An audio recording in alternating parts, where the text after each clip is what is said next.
ser homem.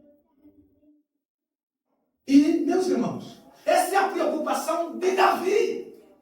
Com quem é que eu vou deixar o trono? Será que ele vai levar o legado? Será que ele vai permanecer firme? Será que ele não vai desviar o povo de Deus? Então esse tem que ser homem. Assim, meus irmãos, é só você parar um bocadinho e avaliar que hoje nossos filhos são mimados e mimosos demais. Jovens, mulheres, parecem meninas de 12 anos, já está grande, cresceu o peito, é grande, já dá para falar, é mulher, mas nas suas atitudes, o seu comportamento, você vê, parece uma menininha de 12 anos. Glória a Jesus. Por quê? Porque estão mentalizados, mas a pessoa não está a crescer. As pessoas não estão a ter a maturidade que devia ter. É essa a preocupação de Davi para com seu filho. Hoje, temos jovens, homens, parece afeminado. Você já nem sabe mais se é homem ou mulher que está aí em frente. Não, você não sabe. E essa nós vemos o que está acontecendo hoje. Homem é querer ser mulher. No nosso tempo, meu pai está aqui, já me incentivou a lutar com o meu mano. Eu, como tinha muita boca, agora pronto, ele está achando que ele é o tal. Meu pai incentivou eu e o meu irmão a lutar. Mas já que você acha que você é homem, pronto, está aí. Aí me deram naquele dia, depois peguei nas pedras. Sou homem. Me deram e peguei nas pedras, atrás do meu irmão. Tem que ter atitude. Porque o número de gays aumenta. Porque as pessoas não estão a ser instruídas a serem homens e mulheres ao máximo. As pessoas não estão a ser instruídas a crescerem nesse sentido. E é só você parar e ver os casamentos antigos e hoje. Os casamentos antigos eram casamentos consistentes. Casou mesmo. Hoje casou, daqui a um mês já não quer mais ficar com a mulher. Por quê? Não aprenderam a ser homens e mulheres quando deviam ter aprendido. Então é por isso que Davi olha para Salomão e diz: meu filho, tenha coragem e seja homem. Precisamos ser homens e mulheres. Precisamos crescer. Precisamos encarar a vida com atitude e coragem. E não andar todo o tempo bem mole. Não. Precisamos ser homens e mulheres de Deus nesse sentido. Precisamos ensinar os nossos filhos a serem fortes e corajosos para enfrentarem a vida. Pois nesse mundo nem tudo é bolo e leite. Nem tudo vem pronto. Precisamos ensinar os nossos filhos a serem homens e mulheres. Precisamos ensinar os nossos filhos a acordarem para a vida. E não deixá-los de forma desprotegida, sem o ensino necessário.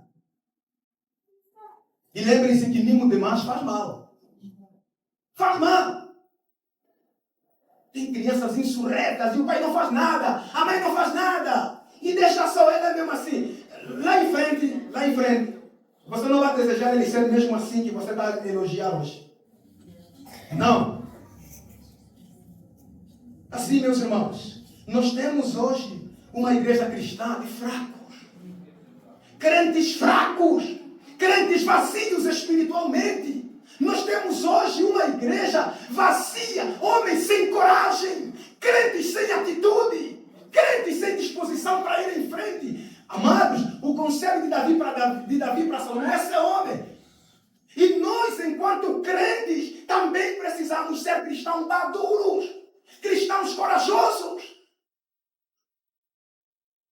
Hoje temos que tudo por nada quer existir. Tudo por nada. A irmã já não quer mais. O pastor não me visitou. Só mesmo. Não vou mais naquela igreja. Fala muito de pecado. Só por isso. Nós estamos a viver uma geração de cristãos que não tem força para avançar, que não tem coragem para ir em frente. Nós estamos a viver esse tempo. Por quê? Porque os crentes se recusam a ser homens e mulheres de Deus nesse sentido. Porque os crentes se recusam em serem corajosos e em serem fortes diante das situações que a vida oferece. Queridos irmãos e irmãs, a vida cristã não é brincadeira. Ela exige de nós coragem. Seguir a Deus não é coisas de mimados e mimosos. Se você não tiver coragem e se você não for forte, você vai ficar na caminhada. Vai! Por quê? Porque nessa caminhada tem lutas. Nessa caminhada tem dificuldades. E Davi sabia que enquanto Salomão for rei, ele teria dificuldade na caminhada, ele teria que resolver problemas do reino. E enquanto você é crente, saiba que na vida cristã nem tudo vai dar certo para você. Haverá dias difíceis mesmo, haverá dificuldades, mas você tem que ficar em pé e ser homem ou mulher de Deus. Estamos sendo obrigados a saudar. Bom dia a todos e todas. Isso é que todas? Isso é o quê? Já entrou no dicionário todas? Por quê? Porque alguns não querem se definir. O que Davi quer? Defina-se. Homem é homem no sentido da palavra. Homem, decida-se. Seja homem. Glória a Deus. Mas hoje não. Não é mesmo assim. Você é mesmo assim. Tá a mudar de nome, paizinho, para titica. Tá a mudar de nome. É homem, é homem.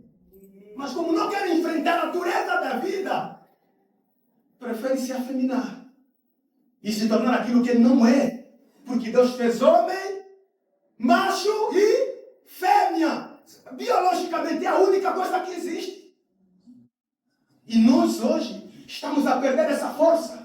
Os homens de hoje já não são os homens do tempo do pastor Klaus, os homens do tempo do tio Medório, já não são os homens de hoje. Os homens de hoje dão pena. Dão pena.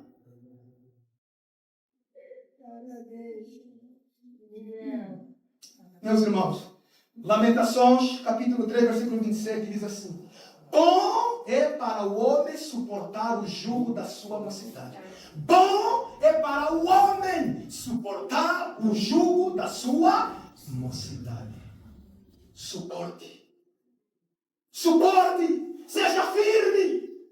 Seja corajoso. Enfrente a vida. Enfrente as dificuldades como homem e como mulher. E às vezes chorando não vai resolver o problema. O que vai resolver é a atitude que você tem que ter diante dos problemas. Por isso, meu irmão e minha irmã, seja crente. Tenha coragem. Seja um homem e uma mulher de Deus. Suporte o peso da vida. Suporte as dificuldades da vida com Deus. Suporte. Suporte. Eu sei que para homem pesa mais, né? Eles são os provedores, tem que lutar para ter um emprego, mesmo que hoje as irmãs estão a procurar, mas para o homem pesa mais.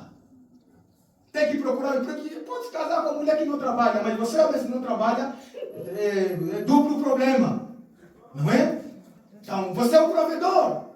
Você tem que ser homem para prover as necessidades de casa. E você tem que ser homem para a educação de casa. Você tem que ser homem para a instrução na família. Você tem que ser homem no verdadeiro sentido da palavra. Seja homem. E você, mulher, seja a mesma mulher. Seja mulher no sentido da palavra. Quando já casou, seja mesmo adjuntora. Esse é o teu lugar. Seja mulher e não queira ocupar o lugar do homem também dentro de casa. Né? A segunda coisa, a segunda herança que Davi deixa para Salomão é o incentivo à guarda da palavra. Davi incentiva o seu filho a guardar o quê? A palavra. Vamos para o versículo 3, que nos diz o seguinte: guarda os preceitos do Senhor teu Deus, para andares nos seus caminhos, para guardares os seus estatutos, e os seus mandamentos, e os seus juízos, e os seus testemunhos, como está escrito na lei de Moisés, para que prosperes em tudo quanto fizeres, e por onde quer que fores.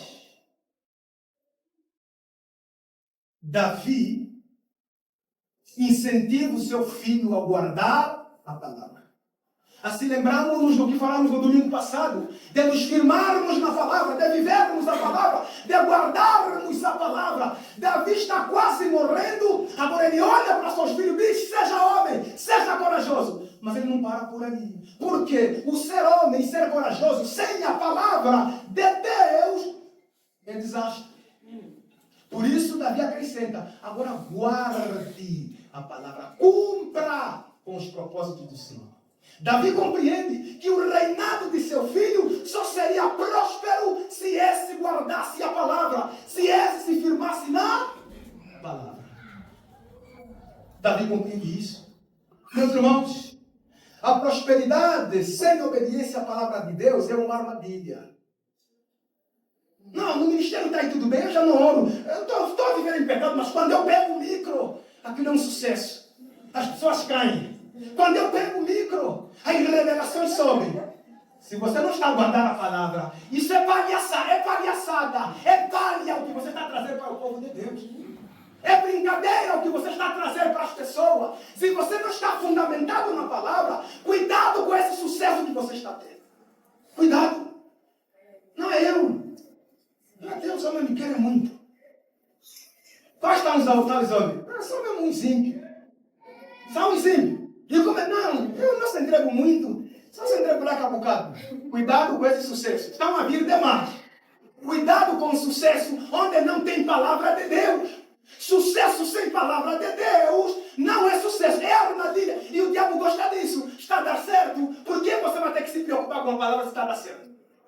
Por que você vai ter que se preocupar com a santidade se está a dar certo? Mesmo em pecado está a dar certo. Esses profetas que estão aí agora, esse que está preso aí, né? Ou está detido, das 6 meninas que ele teve caso com elas. É melhor não falar o nome dele, né? Mas esse tempo, aonde chegou 6? É porque na igreja estava a dar certo. Como é verdade? Porque se ele já desse conta que as pregações não estavam a sair mais bem, talvez ele iria parar. Onde chegou até 6. No dia do seu aniversário, não sei se recebeu prenda de uma das meninas, não é? Chamou as meninas na sua própria casa e acabou tendo caso com as meninas, não sei se é na casa dele, se é onde, mas no dia do aniversário, ele acabou fazendo coisas do gênero. E as investigações dizem que ele já tem sido acompanhado desde 2024. Que já é vida, ele já tem estado a fazer isso. Mas como estava a dar certo, está lá no púlpito, e ele ainda recebia, não sei se é revelação ou revelamento, ele ainda recebia, ele achava que estou bem espiritualmente. Então cuidado com esse sucesso que nós estamos a ter sem a palavra de Deus. Muito cuidado. Vivemos em um mundo onde a chave da prosperidade e sucesso é o talento e não a guarda e obediência da palavra de Deus. No mundo que vivemos hoje é assim. Se você tem talento, acredito que a mulher tem talento, canta bem, excelente músico. Hoje nós estamos a valorizar mais o talento que as pessoas têm do que a sua vida de comunhão com Deus. Do que a sua vida de guarda na palavra. Pronto, nós não sabemos o nosso presbítero, mas ele é homem de oração, ele é homem de Deus. Amém? Então, meus irmãos, muito cuidado. Muito cuidado. Muito cuidado com essa questão de nós elogiarmos muitos homens de Deus só porque prega bem, só porque fala bem. Se não está a viver bem a palavra de Deus, devemos descartar das pessoas, porque eles estão destituídos daquilo que é certamente a vontade de Deus. Estão longe daquilo que é o propósito de Deus. Estão longe. Nós precisamos guardar a palavra de Deus. É essa instrução de Davi para seu filho. Seja homem, mas guarda a palavra. Vigie, guarde a palavra. Seja sustentado e guiado pela palavra. Quantos de nós estamos sendo guiados pelos nossos próprios desejos? Por aquilo que nós achamos? Estamos a ser guiados pelas nossas próprias ideologias? Ou ideologias mundanas? Ao invés de sermos guiados pela palavra. Guarde a palavra. Essa é a instrução de Davi para seu filho. Guarde. E Davi diz, para que sejas próspero. Para que as coisas te vão bem. Meus irmãos, não existe cristianismo sem a palavra de Deus.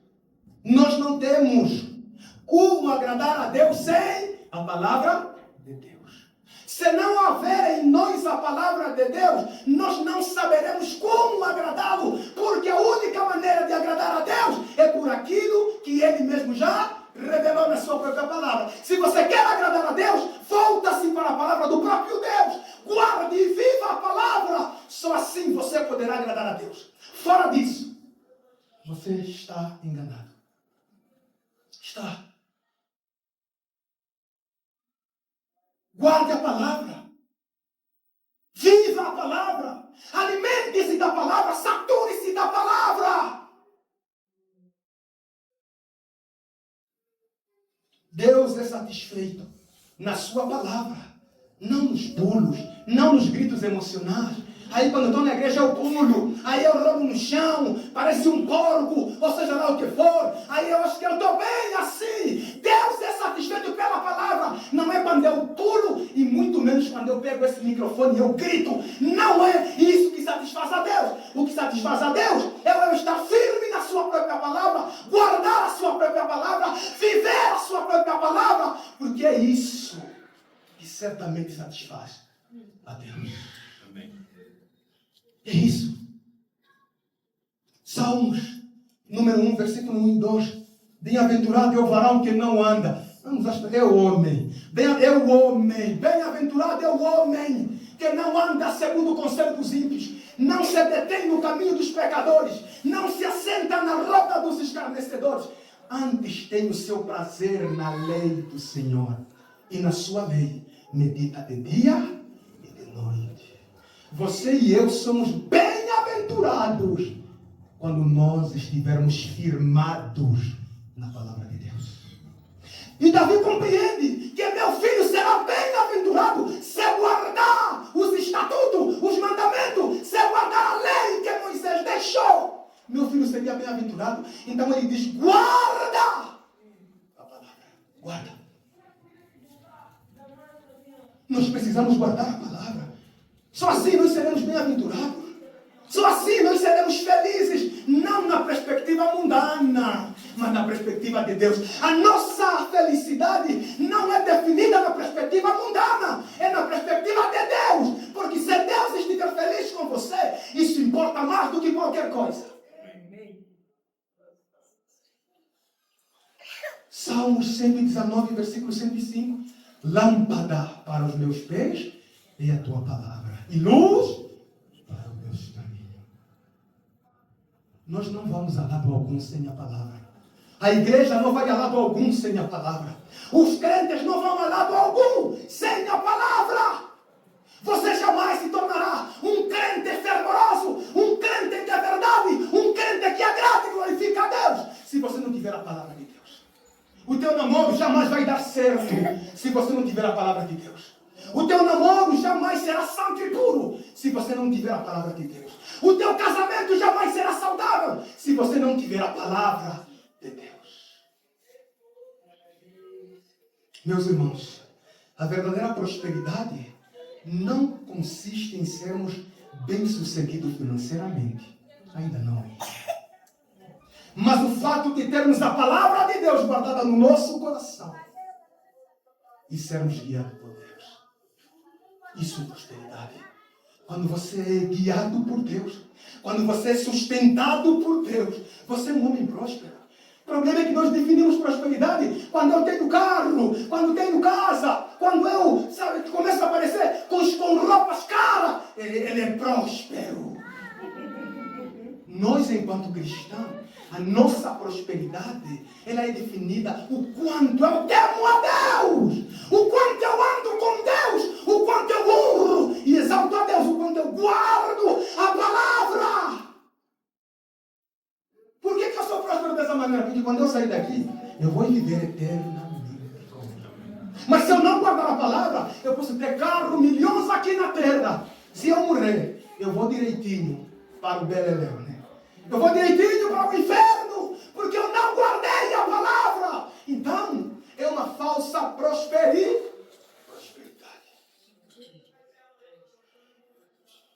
Meus irmãos, enchamos-nos da palavra, saturemos-nos da palavra, vivamos a palavra, pois só assim seremos bem-aventurados. A terceira lição, a terceira herança que Davi dá para seu filho é o incentivo a conhecer. São duas coisas diferentes. Guardar e conhecer. Vamos ao versículo 9 do primeiro livro de Crônicas, capítulo 28, versículo 9. Tu, meu filho Salomão, conhece o teu pai e serva com coração íntegro e alma voluntária. Primeiro livro de Crônicas, capítulo 28, versículo 9. Davi incentiva o seu filho a conhecer a Deus. Meus irmãos, a palavra conhecer, descrito aqui, é uma palavra hebraica yadá.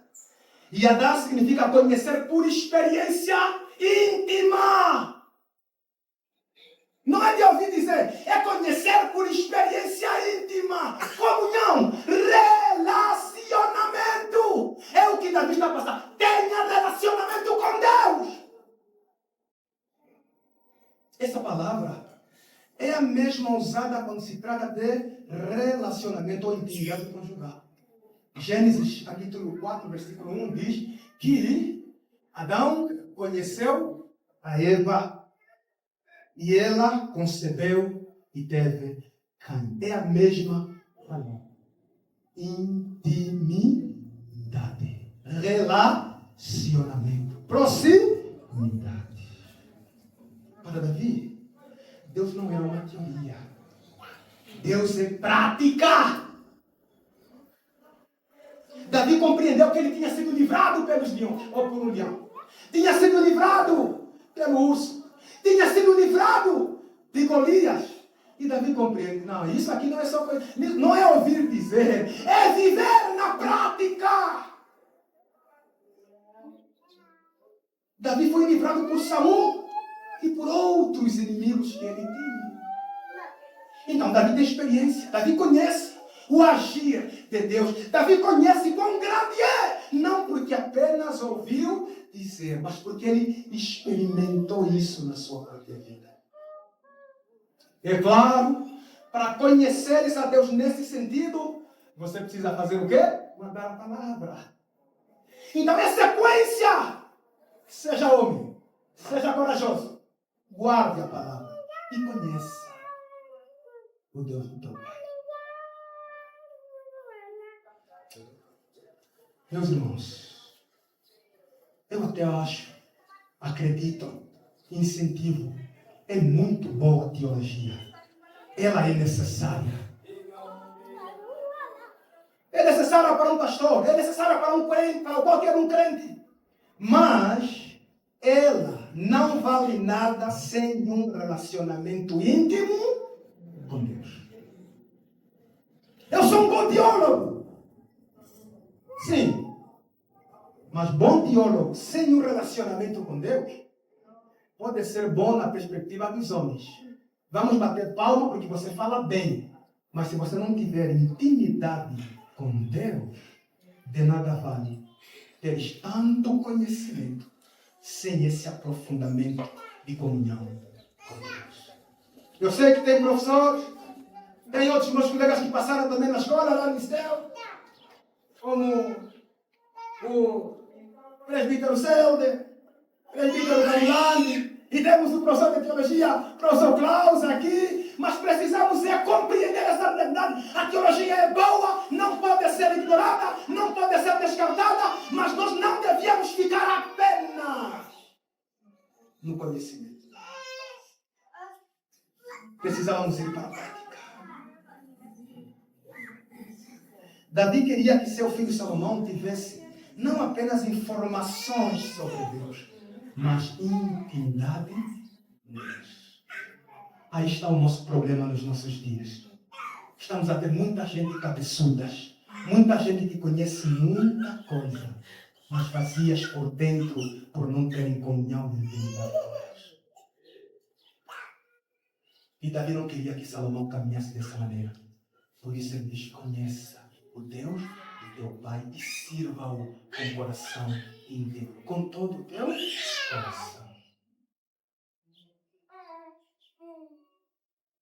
E eu não me canso de dizer que a nossa fragilidade espiritual ela é consequência do nosso fraco conhecimento de Deus. Conhecemos tão pouco a Deus em termos de relacionamento. Por isso nós somos o que somos. Estude sua história. O que aqueles homens fizeram. Doaram-se. Alguns se vendiam como escravo para ter que empregar os escravos. Isso é fruto de comunhão com Deus. Alguns deixavam seus lugares de conforto para ir pregar o Evangelho e muitos deles morreram doentes com tuberculose, com malária, porque eles queriam pregar o Evangelho. Isso é fruto de alguém que tem relacionamento com Deus. Vê só hoje. Pastor Cláudio, nós temos dificuldade de pregar assim pessoas da vossa cor. Temos dificuldade. Se tivermos, e às vezes não é só daquela cor, estávamos já com um carro grande, aí não. Preferimos quem? Assim, está sujo e tal. Para nós parece que é mais fácil pregar essa camada baixa. Quer dizer, ainda não falamos para as pessoas, ele não vai aceitar. Nem não vai aceitar. É você que está com medo. Mas às vezes esse medo exacerbado é consequência da falta de comunhão com Deus. Porque quem tem comunhão com Deus, ele sabe que a ordem de pregar o Evangelho é para todos. Grandes, pequenos, altos, baixinhos, é para todos. Os discípulos sabiam que a sua vida estava em risco, mas ainda assim insistiam em pregar o Evangelho. Já disse, teu irmão ontem lhe lançaram nos leões. Você ainda não está apanhando. Mas ainda assim, você está disposto para fazer o quê? Para pregar o Evangelho. Ele disse, se eu morrer, morri. Mas eu tenho que pregar o Evangelho. Eu conheço esse Deus. Ele habitou entre nós. Eu o vi. Eu não tenho como parar. Porque eu conheço. Ele é meu amigo. Ele é íntimo meu. Eu não tenho como parar de fazer a sua vontade. Porque Ele é tudo e muito mais que eu tenho e que eu preciso. Meus irmãos, quando estamos firmados e fundamentados na palavra e temos uma comunhão íntima com Deus, nenhuma tempestade é tão grande capaz de nos assolar. Nenhuma. Nenhuma. Não estou dizendo que elas não virão. Elas virão? Virão. Mas elas não serão capazes de nos assolar. Eu me lembro na altura fazendo ensino médio, meu professor de filosofia, entramos em choque e ele falou, eu só não quero falar para não abalar a tua fé. Falei, senhor professor, não é um simples vento que derruba uma árvore bem fundamentada, bem enraizada. Queres falar que é com isso? Podes falar o que você quiser falar, mas eu estou firme em Deus. Não são as tuas filosofias que me vão tirar da presença de Deus. Eu tenho comunhão com Deus. No final falou assim, quando terminamos o curso quando terminou, não há expliquei a tua igreja assim. Eu até podia ir para lá, mas nos primeiros dias de aula foram choques. Ele viu estar tão seguro no que ele crê, que ele não deu só, ele tem vida, tem comunhão. E nós precisamos ter essa vida de comunhão. Ore mais um pouco, converse mais um pouco com Deus, aproxime-se mais um pouco a Deus, busque mais um pouco a Deus, gaste mais um tempo com Deus.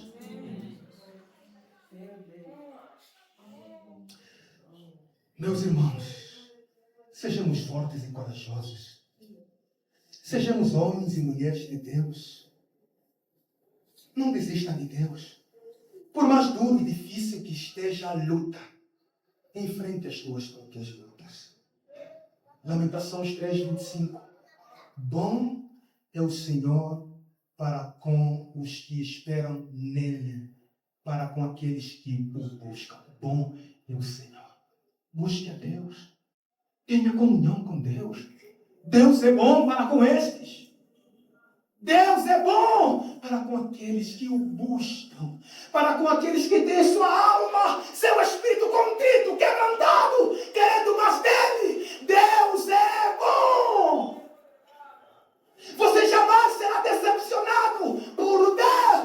se você o buscar, se você gastar tempo com Ele, se você estiver apegado e completamente apegado. Isso não significa que tudo vai dar certo, não é isso. Mas Deus é bom. Se Ele está comigo, isso vale mais do que qualquer coisa.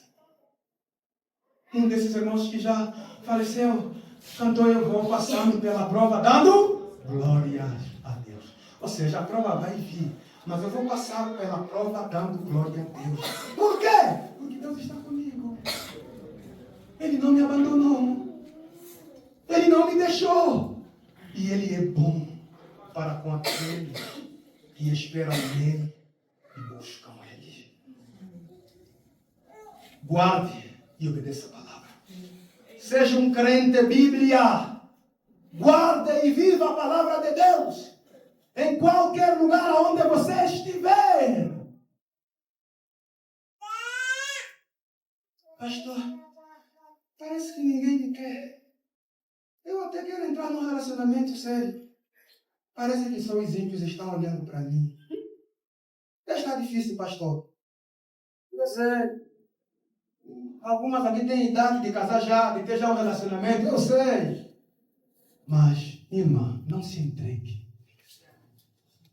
Quando ele tem um relacionamento com Deus, conhece esse Deus. Apegue-se, viva para a glória desse Deus. Tenha coragem, bom ânimo no Senhor. Esse é um preço que temos que pagar enquanto seguidores de Deus. Tendo oportunidade lá fora, mas não cedermos a oportunidade que tem lá fora, porque aquela não agrada a Deus. Às vezes você pode dizer: não, eu até mesmo da igreja, Deus está me vendo mesmo, está vendo, minha irmã? Está me vendo. Esse que está bem duro. Mesmo você também que está bem duro lá com o irmão já batalhou lá. Deus está vendo todos aqui, com as suas lutas e com as suas necessidades. Mas não desista por nada. Não desista. Não desista por causa de um relacionamento que não deu certo. Não desista. Não se abale por causa de alguma que não deu certo. Ai, eu vou morrer. Não se abale, não se abale. E uma das coisas que chama a minha atenção em termos de relacionamento, eu não sei se Deus vai falar sempre, mas na terça-feira, enquanto eu estava aqui, o moderador dava motivos para orar. Sabe o que eu orava para quê? Para a minha casa. Pastor Claudio estava orando. Para ninguém só ficar debaixo do tanque que está enchendo. Aqui na hora, pelas famílias, eu só estou orando na minha casa. Deus faz favor. Quando terminamos de orar, o telefone chama: ô mano, aqui o tanque caiu, rebentou tudo aqui dentro. São 3.000 litros. Você já imaginou se tivesse uma criança ao lado? E naquele dia quase que eu não vinha. Minha mulher falou: vai só na igreja. Porque se tivesse lá, você ia querer agarrar aquilo. Ia morrer também. Se eu estivesse lá, eu queria agarrar 3.000 litros. Queria agarrar. E não sei se hoje nós estaremos aqui a cultuar. E Deus me tirou da minha casa para vir do culto, para vir orar. E chego aqui para cá, para um motivo, eu estou a orar para aqueles que ficaram lá em casa. Não me procura, não sou profeta aqui assim, eu vou andar recebendo revelação. Não, mas é só a graça de Deus nesse sentido. Não precisa me procurar. Não, ele costuma ter argumento. Não. Vamos voltar pela palavra e comunhão com Deus. Pastor, parece que tudo na minha vida só dá errado. Meus planos, meus sonhos. Meu irmão, minha irmã, aguenta firme. Não se corrompa. Não se entregue ao pecado. O não estar a dar certo agora não significa que é o fim e que não vai dar certo. E muito menos significa que Deus não está vendo você. É que Deus está com você, mesmo aí na tua luta. Conheça só esse Deus. Ande só com esse Deus. E busque só esse Deus. Romanos 8, 28, sabemos que todas as coisas cooperam para o bem daqueles que amam a Deus. Essas tuas lutas é para o teu próprio bem. Eu sei que você não está vendo bem nenhum no que você está passando.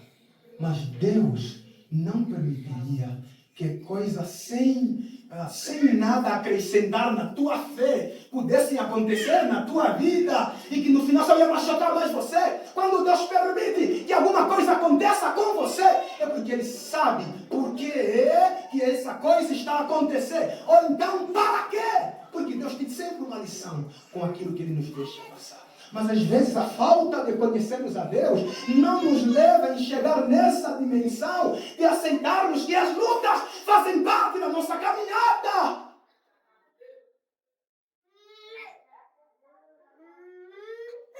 Veja o que Paulo diz. Esquecendo-me das coisas que para trás ficam, eu prossigo para. E tudo que eu deixei, eu considero esterco. Nossa linguagem, eu considero fezes. Tudo que eu deixei, eu considero lixo. Mas eu vou em frente. Eu não vou parar. Veja, Paulo, suas lutas, suas dificuldades. Seria alguém que mais iria reclamar. Eu estou pregando a tua palavra, mas a paz sempre é curada. Estou pregando a tua palavra, estão sempre a me meter preso. Mas ele não. Esquecendo-me das coisas que para trás ficam. Eu prossigo para o alvo, para o prêmio da soberana vocação. Paulo está preso e diz para a igreja em Filipe: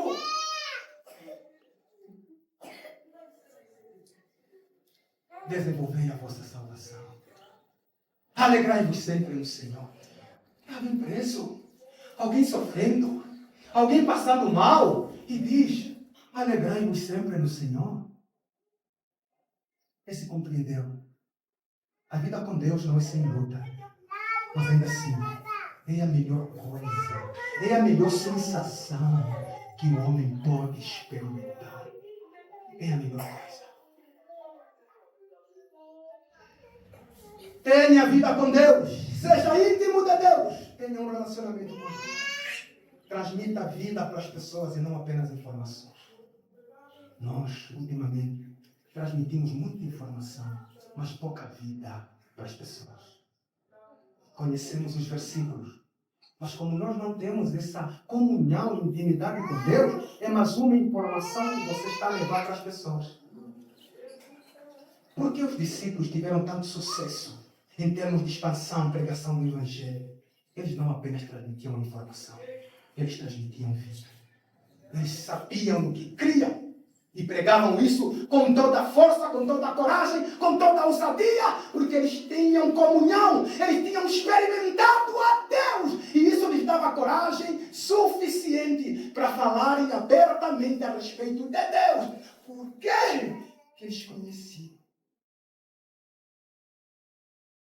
O mundo não precisa de mais crentes nominais. O mundo precisa de crentes que vivem no Evangelho. Crentes regenerados e não degenerados. Porque existem muitos crentes degenerados. Quando devíamos ser crentes regenerados. Crentes destemidos e não mimados. Crentes fortes que conhecem a Deus, andam com Deus, dependem de Deus, esperam em Deus e procuram agradar a Deus acima. Amém. Deus nos possa abençoar e nos possa fortalecer e encorajar. Isso.